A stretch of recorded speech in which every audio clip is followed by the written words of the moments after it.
Welcome back to the channel, everyone. I'm Kiki. Today's video I'm going to show you how to do an invisible decrease. So the invisible decrease will sometimes be specified as Inv Dec, but it also doesn't have to be specified if you want to do that. A lot of the times in amigurumi, I like to do the invisible decrease just because it leaves less holes and it's a little bit smoother. So to invisible decrease, it is slightly more complicated than a regular decrease, but really not by much. You're going to act like you're going to do a front loop stitch only. Put your hook through.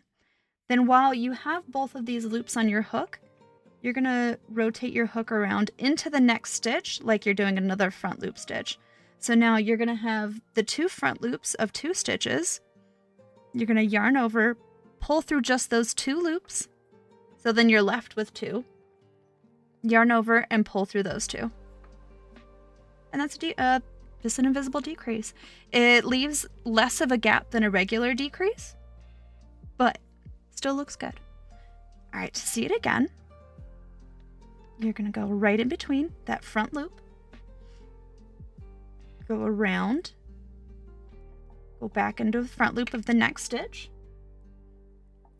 yarn over, pull through 2, you're left with 2, yarn over, pull through 2.